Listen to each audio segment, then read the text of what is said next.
आज हम लोग भूतकाल के लिए दो प्रत्ययों को पढ़ने जा रहे हैं।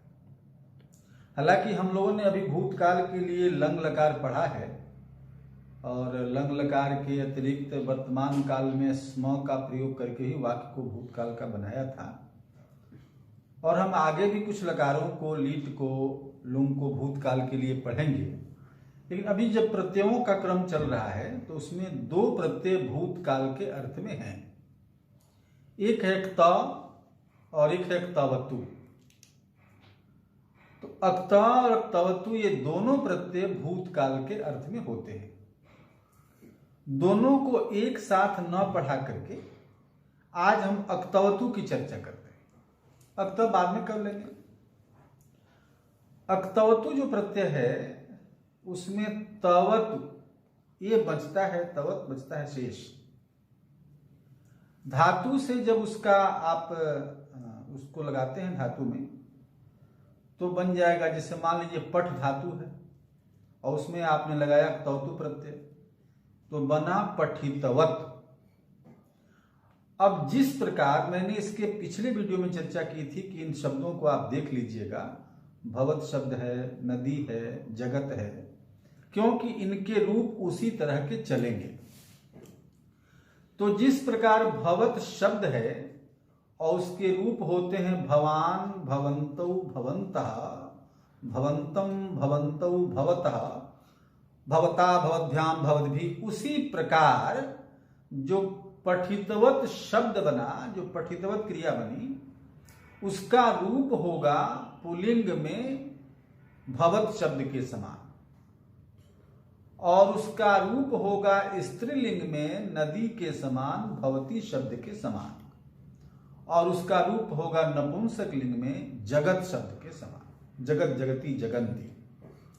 तो इन रूपों को आप अवश्य देख लें, याद करें, क्योंकि उन्हीं के तरह इनके रूप होते हैं। और आगे भी हम आपको एक दो प्रत्यय पढ़ाएंगे जिनके रूप जगत, भवती और भवत के समान होते हैं। इसलिए उन शब्दों को एक बार अवश्य बारीकी से देख लीजिए। तो देखें, जैसे पठितवत बना शब्द, अब इसका रूप होगा भवान, भवन्तौ, भवन्तः की तरह पठितवान, पठितवन्तौ, पठितवन्तः, ये पुल्लिंग का हो गया।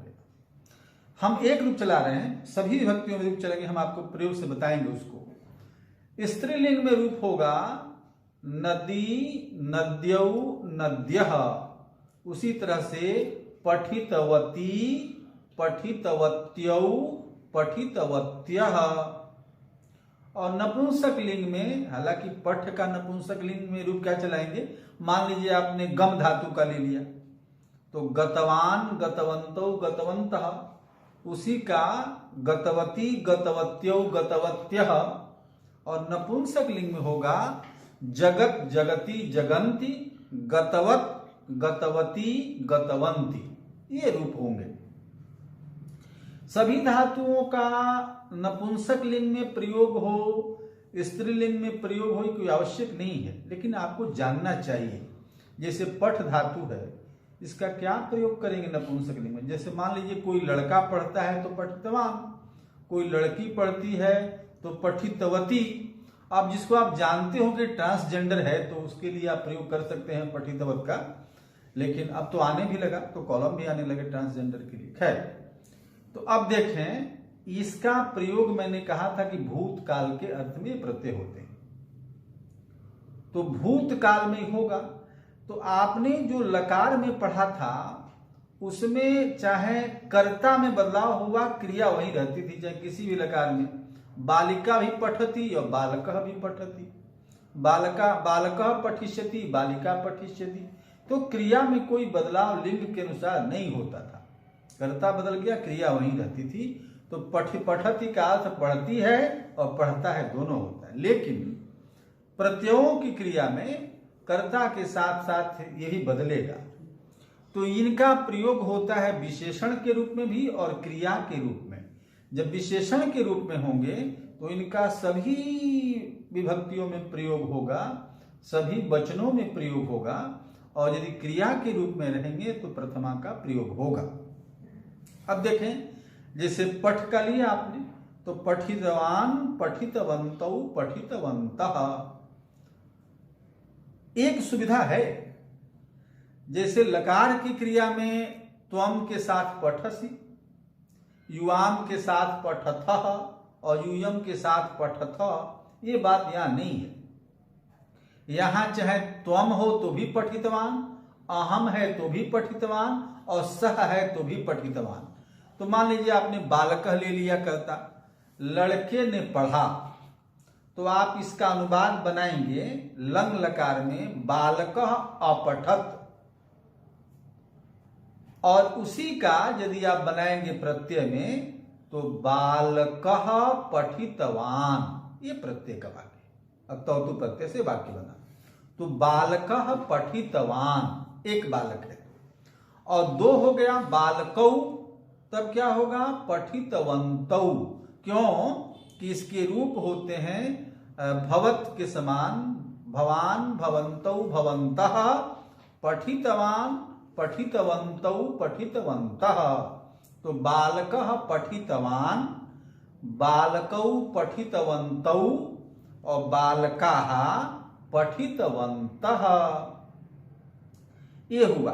अच्छा, अब बालकः जब पठितवान तो कि तुमने पढ़ा, तो त्वम पठितवान, क्योंकि इसे मध्यम पुरुष नहीं है, प्रत्यय क्रिया है ना, लकार क्रिया है नहीं, तो त्वम पठितवान, तुमने पढ़ा, तुम दोनों ने पढ़ा, युवाम पठितवन्तौ, और तुम सबों ने पढ़ा, यूयम पठितवन्तः।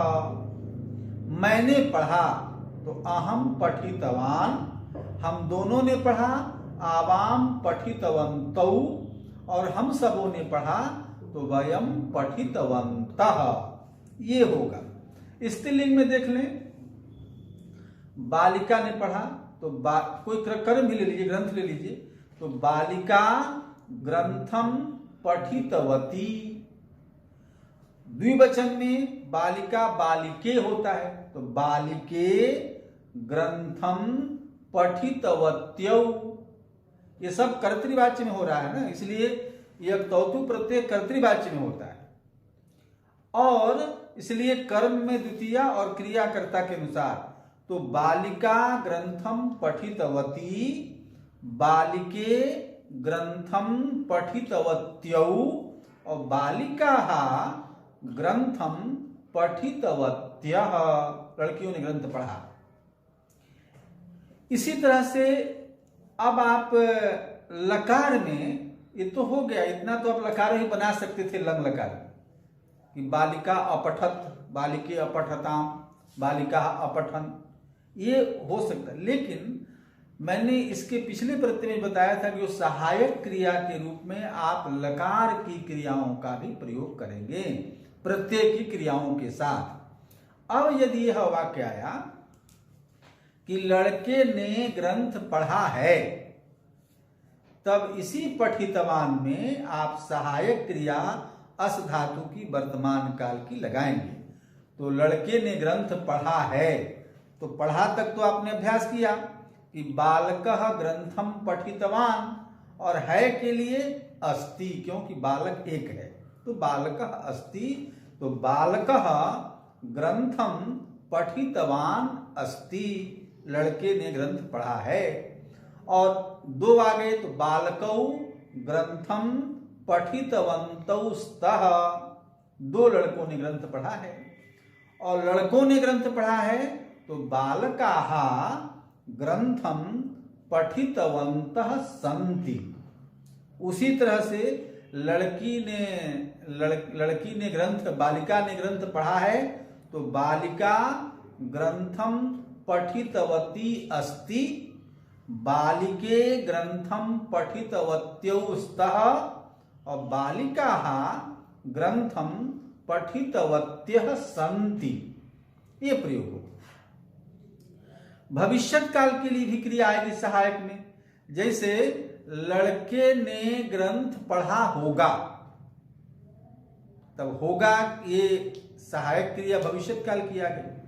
तो बालकः ग्रंथम पठितवान भविष्यति, दो लड़कों ने ग्रंथ पढ़ा होगा बालकौ ग्रंथम पठितवान भविष्यतः, और लड़कों ने ग्रंथ पढ़ा होगा तो बालकाः ग्रंथम पठितवन्तः भविष्यन्ति। स्त्रीलिंग में बालिका ने ग्रंथ पढ़ा होगा तो बालिका ग्रंथम पठितवती भविष्यति, बालिके द्विवचन में बालिके ग्रंथम पठितवत्यौ भविष्यतः, और बालिकाः ग्रंथम पठितवत्यः भविष्यन्ति। ये लिट लकार के भविष्यत काल की क्रिया सहायक क्रिया के रूप में आई। संभावना में लिंग होता है। अब हमने कहा कि शायद लड़के ने ग्रंथ पढ़ा हो, तब एक क्रिया कहां की आएगी? विधि लिंग लकार की। तो संभवतः बालकः ग्रंथम पठितवान भवेत्, भवेत् है स्यात्, अस भी प्रयोग कर सकते हैं, वो भी प्रयोग कर सकते हैं। तो संभवतः बालकः ग्रंथम पठितवान भवेत्, और बालकौ ग्रंथम पठितवन्तौ भवेताम, और बालकाः बहुवचन में बालकाः ग्रंथम पठितवन्तः भवेयुः। संभवतः लड़कों ने ग्रंथ पढ़ा हो, संभवतः बालिका ने ग्रंथ पढ़ा हो तो संभवतः बालिका ग्रंथम पठितवती भवेत्, द्विवचन में बालिके ग्रंथम पठितवत्यौ भवेताम, और बालिकाः ग्रंथम पठितवत्यः भवेयुः, लड़कियों ने ग्रंथ पढ़ा हो। लंग लकार में आइए, मैंने ग्रंथ पढ़ा था, मैंने अहम, अहम ग्रंथम पठितवान आसम, क्योंकि ये आसम क्यों? क्योंकि मैं उत्तम पुरुष का करता। तो सहायक क्रिया जो लगेगी ना वह पुरुष के अनुसार लगेगी, भले ही यह प्रत्येक क्रिया पुरुष के अनुसार नहीं होगी, लेकिन जो भी सहायक क्रिया लगेगी वह पुरुष के अनुसार होगी। तो बालकेन अहम ग्रंथम पठितवान आसम, आसम क्यों? कि मैं उत्तम पुरुष का हूं, इसलिए क्रिया उत्तम पुरुष की आएगी। तो अहम ग्रंथम पठितवान आसम, मैंने ग्रंथ पढ़ा था। पूछा कि तुमने ग्रंथ पढ़ा था, तो त्वम ग्रंथम पठितवान, अब त्वम के अनुसार लगेगी सहायक क्रिया, तो क्या? आसी, तो त्वम ग्रंथम पठितवान आसी। तो लड़के ने ग्रंथ पढ़ा था तो बालकः ग्रंथम पठितवान आसीत। तो बालकः ग्रंथम, देखिए एक ध्यान रखेंगे जरूर कि सहायक क्रिया जो होगी ना, लकार वाली क्रिया, वह कर्ता के पुरुष और वचन के अनुसार लगेगी। तो जब जहां तक इसमें जितने बालक हमने प्रयोग कराए वह चूंकि प्रथम पुरुष का था, इसलिए क्रिया सहायक क्रिया प्रथम पुरुष की होती गई। लेकिन जब कर्ता उत्तम पुरुष का होगा, मध्यम पुरुष का होगा, तो ये सहायक क्रिया भी उसी कर्ता के पुरुष और वचन के अनुसार लगती जाएगी। तो अहम ग्रंथ, जैसे मैंने उदाहरण दिया था कि अहम ग्रंथम पठितवान आसम, मैंने ग्रंथ पढ़ा था। तूने ग्रंथ पढ़ा था, तो त्वम ग्रंथम पठितवान आसी, ऐसा प्रयोग था। और हाँ, हम लोगों ने ग्रंथ पढ़ा था, तो आम, हाँ, वयम ग्रंथम पठितवन्तः, अब आसम, आस्व, आस्म प्रयोग होगा बहुवचन में। तो इस स्त्रीलिंग में देखें, लड़की बालिका ने ग्रंथ पढ़ा था, तो बालिका ग्रंथम पठितवती आसीत, बालिके ग्रंथम पठितवत्यौ आस्ताम, और बालिकाः ग्रंथम पठितवत्यः आसन। इस तरह से प्रयोग होगा। एक और है लिंग लकार, हेतु हेतु मधुर। यदि लड़के ने ग्रंथ पढ़ा होता, तो यदि लगाइए, बालकः ग्रंथम पठितवान अभविष्यत्, क्यों? बालक प्रथम पुरुष का है, इसलिए जो सहायक क्रिया हुई प्रथम पुरुष के एक वचन की हुई। तो यदि लड़के ने ग्रंथ पढ़ा होता, यदि बालकः ग्रंथम पठितवान अभविष्यत्, यदि मैंने ग्रंथ पढ़ा होता, तो यदि अहम ग्रंथम पठितवान अभविष्यम, यदि तूने ग्रंथ पढ़ा होता, यदि त्वम ग्रंथम पठितवान अभविष्यः, ऐसे प्रयोग होंगे। तो आप देखें, पढ़ा पठितवान, पढ़ा है पठितवान अस्ति, पढ़ा होगा पठितवान भविष्यति, संभवतः पढ़ा हो पठितवान भवेत्, पढ़ा था पठितवान आसीत, यदि यदि पढ़ा होता तो यदि पठितवान अभविष्यत्। ये हमने प्रथम पुरुष के उदाहरण दिए।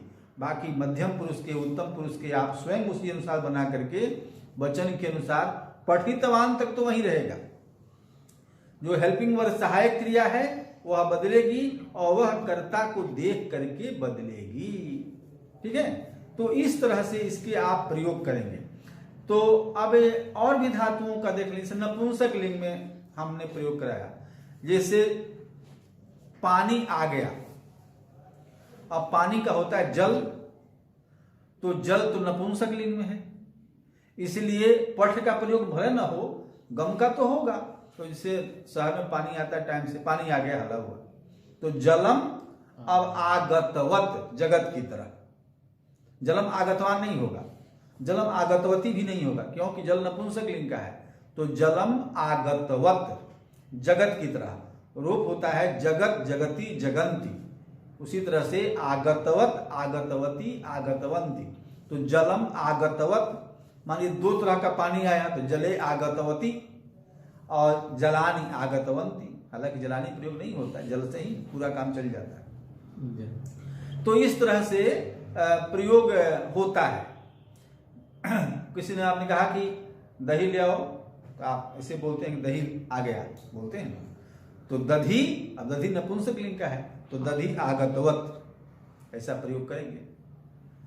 तो अब एक उदाहरण मैंने लिया था पठ धातु का, बाकी इसमें जो 24 धातुएं हैं उनके क्या क्या रूप होते हैं ये आप स्वतः बनाएंगे। ऐसे नीचे कुछ डिस्प्ले कर दिया गया होगा या किया जा रहा होगा, आप उसको देख लें। लेकिन बाकी आप रूप स्वतः बनाने की कोशिश करें, प्रयास करें। जैसे क्री का कृतवान, कृतवंतौ, कृतवंतः, कृतवती, कृतवत्यो, कृतवत्यः, और कृतवत, कृतवती, कृतवंती। उसी तरह से नीतवत, नीतवान, नीतवंतौ, नीतवंतः, नीतवती, नीतवत्यो, नीतवत्यः। ये आप एक, यदि आपने उसका भवत का रूप याद किया है, भवान, भवंतो, भवंतः का, तो आप बाकी का प्रयोग कर सकते हैं। अच्छा, अब देखें, ये तो क्रिया के रूप में हुआ। विशेषण के रूप में प्रयोग कैसे होगा? जैसे हमने कहा कि कोई लड़का है, वो काम कर चुका है, अच्छा पढ़ लिया है, तो पढ़ लिए लड़के को देखो। तो ऐसा लड़का जिसने पढ़ लिया है, उसको काम दिए पढ़ लो, उसने पढ़ लिया। तो पढ़ लिया क्या हो गया? लड़के का विशेषण। तो लड़के को देखो, बालकम पश्य, द्वितीय है, बालकम कर्म है, पश्य क्रिया हो गई। और लड़का कैसा है कि पढ़ लिया है, तो पठितवंतम, पढ़ लिए बालक को। क्यों कि पठितवान, पठितवंतो, पठितवंत, ये तो क्रिया होगी विशेषण के रूप में, पढ़े हुए लड़के को। तो पठितवंतम बालकम, पढ़े हुए, कई लड़के पढ़ कर बैठे हुए हैं, तो पठितवतः बालकान, द्वितीय में, भवान, भवंतो, भवंतः, भवंतम, भवतौ, भवतः। उसी तरह से पठितवान, पठितवंतो, पठितवंतः, पठितवंतम, पठितवंतो, पठितवतः। तो पठितवतः बालकान, कोई लड़का है पढ़ लिया है, उसके साथ जाना है आपको, तो सहयोग में तृतीया विभक्ति होती है।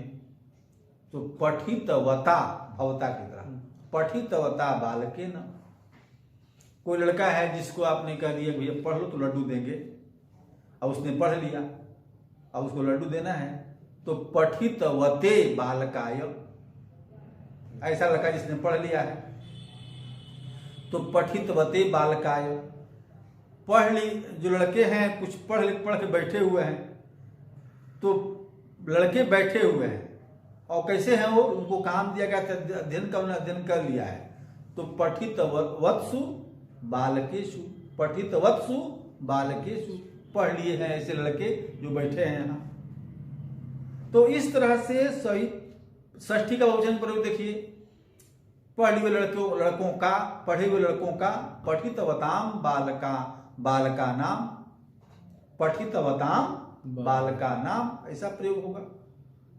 तो विशेषण के रूप में भी इस तरह से प्रयोग होते हैं।